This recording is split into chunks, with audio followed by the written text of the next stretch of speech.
Shakespeare had a vocabulary, a working vocabulary of 54,000 words. 54,000 words. There's 160,000 words in the English language. Shakespeare used 54,000 of those words. We, today, our working vocabulary is 3,000 words.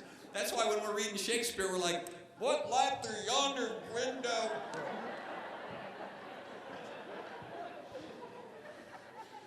Let's just put in a DVD.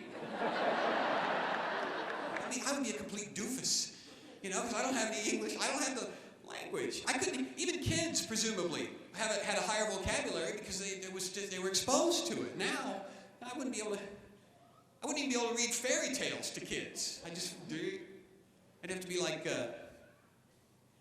in time past, though not long ago, there lived pigs in number 3, and stature little, who, being of an age both entitled and inspired to seek their fortune, did set out to do thusly.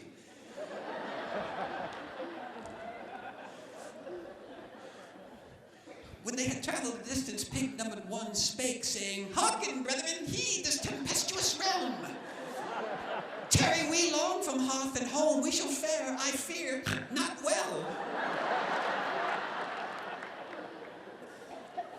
So, being collectively agreed, but individually impelled, the diminutive swine set about each to erect for himself an abode. Pig number 1 did construct his dwelling from straw. Pig number 2 did likewise, though rather not from straw, instead from sticks. Meanwhile, unique in his imaginings, pig number 3 did erect as his domicile, stalwart and garish, a structure made from brick entirely. Soon there happened along, as is frequently the scenario in classic tale of protagonist pig or red-hooded child, a wolf. Carnivorous nature in full season, he called out to the straw-ensconced swine, saying, "Pray thee, little pig, grant me entrance." Piglet 1 recalled with sage foreboding that he is mad who trusts in the tameness of a belly-pinched wolf, and responded immediately, "Nay, it shall not be, indeed, not by wit or whiskered jowl."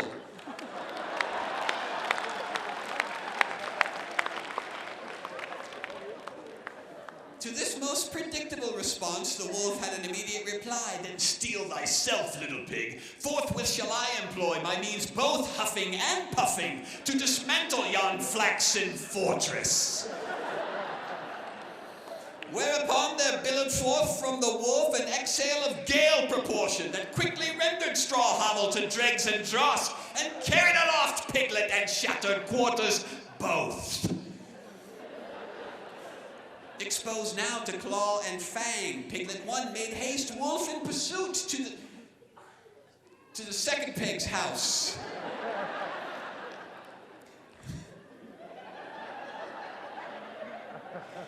I told you I wasn't smart enough to do this. To which the second pig replied, "Well, this knots my knickers." The marshalling of feral wolf to my doorstep is nowhere among those endeavors amenable and congenial. "1,000 pardons," replied 1, "'twould seem the beast's baneful breath has purged me of home and sound judgment alike." The malevolent blast of the wolf's second exhale splattered second swine's shack and shortened his scolding simultaneously.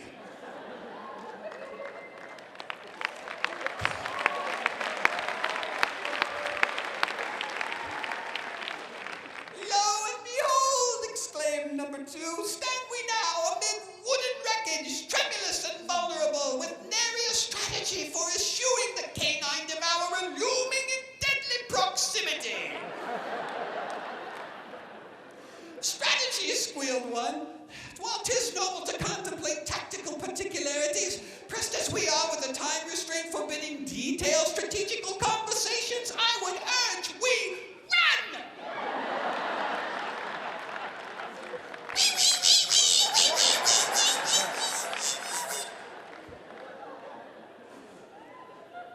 Whether by their own fleet-footed competence or the wolf's wingless attitude, the piglets arrived at their ultimate kindred neighbor's inexpugnable brick ingress unscathed. pig's door. With urgent hooves they pounded, crying out, "Unbar this entrance, and with haste we beseech thee!" The third pig hailed from the American colonies.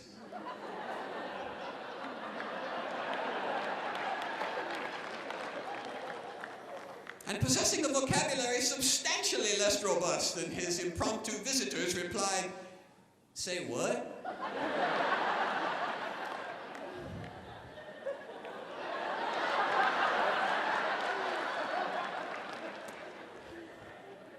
"Seek we sanctuary," they called out, "on the verge of hysteria, lest we fall forthwith to the ravenous appetency of yonder approaching carnivore." Still confounded by their importunate words, Pig 3 did render ajar his portal, whereupon 1 and 2 spilled through and collapsed beyond the threshold, enervated. "So y'all just wanted to come in? Why didn't you say that?" The wolfish hiss could be heard once again. "Pray thee, pigs, grant me entrance." "The wolf," cried 1 and 2. "Wolf," said 3, "what do you suppose he wants?" "He seeks to gain purchase within. Indeed, he would occupy this very alcove, where he but afforded the most meager of opportunities." "So you're just saying I should ask him what he wants? Is that what you think?" "Under no circumstances," exclaimed 2, flinging self bodily against the portal. "There is naught to be gained accosting external opponents, save our own immediate demise." "Are you talking about my mama?"